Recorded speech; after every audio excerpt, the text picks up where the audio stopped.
Assalamualaikum warahmatullahi wabarakatuh.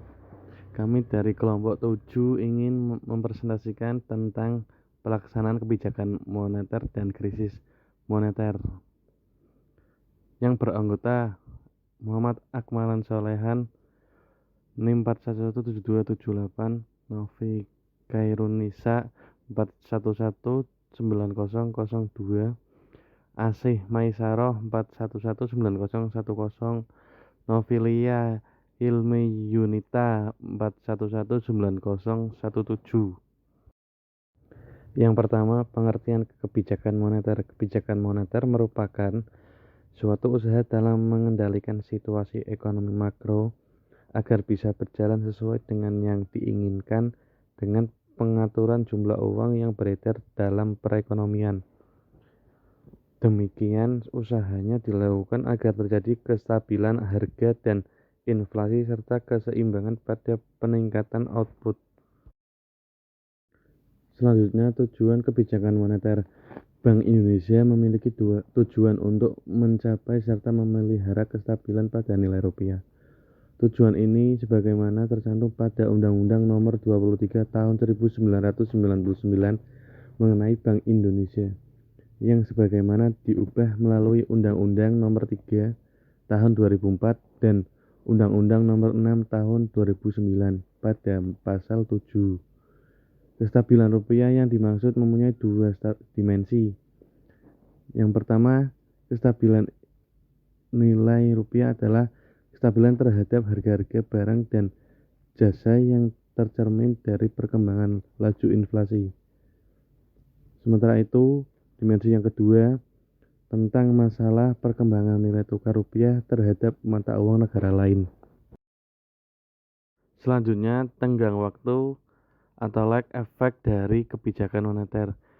Ada dua macam lag dalam kebijakan moneter, yaitu inside lag dan outside lag. Inside lag adalah jarak waktu atas timbulnya masalah yang ada dalam perekonomian sampai dengan mulainya tindakan kebijakan untuk mengatasinya. Sedangkan outside lag adalah jarak waktu antara saat dimulai langkah kebijakan dan saat timbulnya akibat pada perekonomian. Kemudian, model kebijakan moneter. Secara umum, model kebijakan moneter Islam hampir mirip dalam sistem kebijakan moneter konvensional dengan menghapus sistem bunga. Esensi dari kebijakan moneter Islami adalah bagaimana pertumbuhan uang sebagai alat transaksi dapat mencukupi dan tidak menimbulkan dampak inflasi sehingga dapat mendorong pertumbuhan ekonomi secara memadai. Selanjutnya, instrumen kebijakan moneter. Penciptaan instrumen keuangan yang terdiversifikasi, likuiditas, transparansi, sistem keuangan dan mekanisme pasar yang efektif sehingga pertumbuhan ekonomi diharapkan dapat terrealisasi. Stabilitas pada nilai uang tidak lepas dari tujuan, ketulusan, dan keterbukaan dalam hubungannya dengan manusia. Selanjutnya, implementasi dari instrumen kebijakan moneter. Seperti dalam contoh berikut ini, sertifikat investasi mudharabah antarbank syariah atau sertifikat IMA ialah instrumen yang digunakan oleh bank-bank syariah yang mengalami kelebihan dana untuk mendapatkan keuntungan.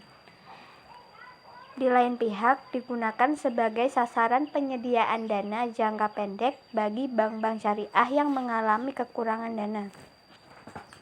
Selanjutnya, krisis moneter.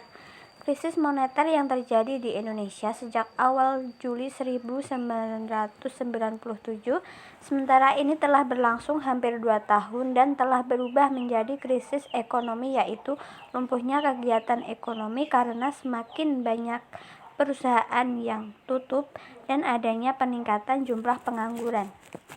Selanjutnya akan dijelaskan oleh Mbak Asih Maisaroh. Sebagai konsekuensi dari krisis moneter tersebut, Bank Indonesia itu pada tanggal 14 Agustus 1997 itu terpaksa membebaskan nilai tukar rupiah terhadap valuta asing. khususnya dolar US dollar, serta membiarkan adanya fluktuasi secara bebas atau free floating yang menggantikan sistem managed floating yang dianut oleh pemerintah.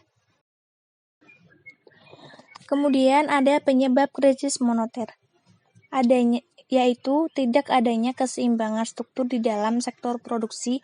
Yang kedua, perkembangan situasi politik yang makin menghangat akibat krisis ekonomi akan menjadi dampak besar pada ekonomi itu sendiri. Yang ketiga yaitu stok uang luar negeri swasta yang besar dan mempunyai jangka pendek sehingga menjadikan kondisi itu yang tidak stabil.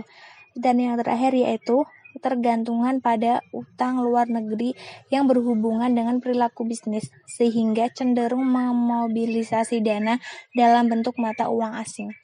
Kemudian akan dilanjutkan oleh rekan saya, Mbak Novilia Hilmi Yunita. Baik, selanjutnya saya Novilia Hilmi Yunita NIM 4119017 akan menyampaikan materi selanjutnya, yaitu tentang dampak krisis moneter. Dampak yang terjadi yaitu adanya perkembangan situasi politik yang makin menghangat akibat krisis moneter tersebut dapat menjadikan dampak besar pada ekonomi itu tersendiri. Adanya dari dampak krisis ekonomi yang berkepanjangan, pada Oktober 1998, jumlah keluarga miskin diperkirakan meningkat menjadi 7,5 juta, sehingga perlu berjalannya program-program sebagai menunjang mereka yang dikenal sebagai social safety net. Dari meningkatnya jumlah penduduk miskin, tidak terlepas dari kesenjangan antara penghasilan yang berkurang karena di PHK. Secara keseluruhan, dampak negatifnya itu dari jatuhnya nilai tukar rupiah masih lebih besar dari dampak positifnya. Baik, selanjutnya alternatif yang dapat dilakukan dalam krisis moneter. Yang pertama, ada suku bunga dalam manajemen moneter. Bunga cenderung memperkecil money demand untuk kegiatan-kegiatan pemenuhan kebutuhan pokok beserta investasi yang produktif, dan cenderung memperbesar money demand untuk kegiatan-kegiatan yang non-produktif dan spekulatif. Yang kedua, ada money demand. Money demand harus dimanfaatkan untuk memenuhi kebutuhan dasar dan investasi yang produktif, sama sekali bukan untuk conspicuous consumption, pengeluaran-pengeluaran non-produktif dan spekulatif. Instrumen yang kedua adalah kelembagaan yang berkaitan dengan kegiatan sosial, ekonomi, beserta politik, yang salah satunya adalah mekanisme harga yang dapat meningkatkan efisiensi dalam pemanfaatan resource. Yang ketiga, ada money supply, di mana money supply yang sesuai target. Diperlukan instrumen-instrumen yang digunakan oleh bank sentral untuk menciptakan keselarasan antara pertumbuhan money supply yang ditargetkan dan yang aktual terjadi. Dan yang terakhir, ada instrumen kebijakan moneter. Instrumen moneter yang dikenal menurut ekonomi Islam ialah dalam bentuk kontrol kuantitatif pada penyaluran kredit, dan instrumen yang dapat menjamin alokasi kredit dapat berlangsung dengan baik pada sektor-sektor yang bermanfaat dan non-produktif. Terima kasih. Sekian dari kelompok kami. Apabila ada kekurangan, mohon maaf. Wassalamualaikum warahmatullahi wabarakatuh.